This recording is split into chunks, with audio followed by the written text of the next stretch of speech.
بسم اللہ الرحمن الرحیم۔ السلام علیکم۔ وقت کو ہم گھڑی کی ٹک ٹک سے ماپتے ہیں، لیکن اس کی اپنی کوئی آواز نہیں ہوتی، اس کا کوئی ذائقہ نہیں ہوتا، نہ نظر آتا ہے اور نہ ہی اس کو چھو سکتے ہیں۔ وقت کا وجود جو تبدیلی کے ساتھ جڑا ہوا ہے، جیسے سورج صبح کو طلوع ہو کر شام کو غروب ہوتا ہے، تو اس تبدیلی کو دیکھ کر ہمیں وقت گزرنے کا احساس ہوتا ہے۔ انسان جب شیر خوار بچے سے سفر طے کرتا ہوا عمر رسیدہ ہوتا ہے تو وقت کے گزرنے کا احساس ہوتا ہے۔ آئنسٹائن کے مطابق وقت ایک اضافی چیز ہے، یعنی ہر ایک کے لیے وقت یکساں نہیں ہوتا۔ جب کوئی چیز روشنی کی رفتار کے آس پاس حرکت کرتی ہے تو اس کے لیے وقت کی رفتار بہت سست ہو جاتی ہے۔ اس کی وضاحت ایک مثال سے پیش کرتے ہیں۔ 30 سال کے دو جوان بھائیوں میں سے ایک بھائی 1 سال کے لیے ایک ایسے خلائی جہاز میں سیر کے لیے نکل جاتا ہے جو کہ تقریباً روشنی کی رفتار کے ساتھ حرکت کر رہا ہے۔ 1 سال کی سیر کے بعد جب یہ بھائی زمین پر پہنچے گا تو اس کا دوسرا بھائی عمر رسیدہ ہو کر اللہ کو پیارا ہو چکا ہوگا۔ اسے کہتے ہیں وقت کا اسرار۔ ہمارے بزرگ بچپن میں ایک قصہ بیان کرتے تھے کہ ایک غریب تنگ دست آدمی نے بے روزگاری سے تنگ آ کر اپنی تلوار اٹھائی اور اپنے گھوڑے پر بیٹھ کر اپنے شہر کو خدا حافظ کہا اور کسی دوسرے بڑے شہر کا رخ کیا۔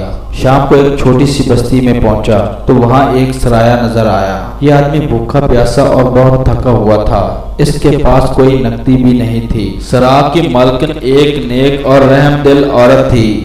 اس عورت نے اس آدمی کی غربت اور تنگ دستی کو دیکھ کر مفت کھانا دیا اور اس زمانے کے سکہ راج الوقت کے مطابق 10 روپے قرضہ حسنہ کے طور پر یہ کہہ کر دیے کہ یہ رقم اس نے اپنے کفن دفن کے لیے سنبھال کر رکھی ہوئی تھی۔ رقم لے کر اس نیک دل عورت کا شکریہ ادا کرتے ہوئے یہ آدمی اپنی منزل کی طرف روانہ ہوا۔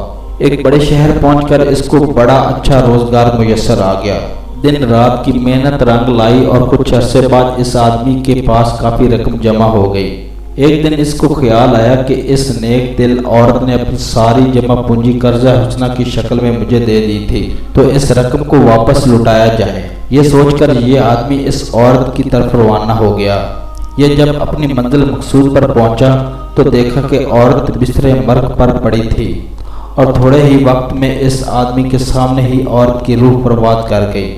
اس آدمی نے اپنی موسنا کے کفن دفن کا انتظام خود کیا اور قبر میں بھی اس کو اپنے ہاتھوں سے خود اتارا۔ رات کو بستر پر اس کو خیال آیا کہ میری ہنڈی یعنی کہ پیسوں کی رسید غائب ہے۔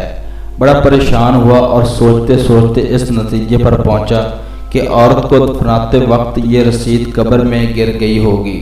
اسی وقت یہ آدمی قبرستان کی طرف روانہ ہو گیا۔ قبر تازہ تھی اس لیے کھودنے میں کوئی دقت نہ ہوئی، لیکن قبر کھودنے کے بعد یہ ششدہ رہ گیا، کیوں نہ کہ قبر میں کوئی لاش نہیں تھی۔ البتہ قبر کے اندر ایک چھوٹا سا رستہ بنا ہوا تھا۔ یہ آدمی اس رستے پر چلتا گیا۔ سارا علاقہ بے پناہ خوبصورت اور سرسبز شاداب تھا۔ چلتے چلتے ایک عالی شان محل میں داخل ہوا اور دیکھا کہ وہی عورت ایک باغ کے اندر جھولا جھول رہی ہے۔ سلام دعا کے بعد اس عورت نے اس کو ہانڈی واپس کی اور کہا کہ یہاں سے فوراً واپس جاؤ۔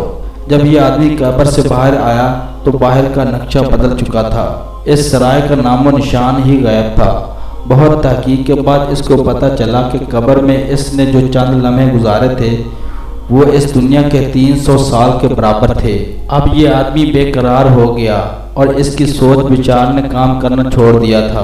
بزرگوں نے مشورہ دیا کسی نئے مقصد یا حجاز مقصد کی طرف چلے جاؤ۔ آخر میں صرف یہی کہوں گا کہ کبھی لمحے نہیں گزرتے اور کبھی صدیاں لمحات کی طرح گزر جاتی ہیں۔ Thanks for watching this video.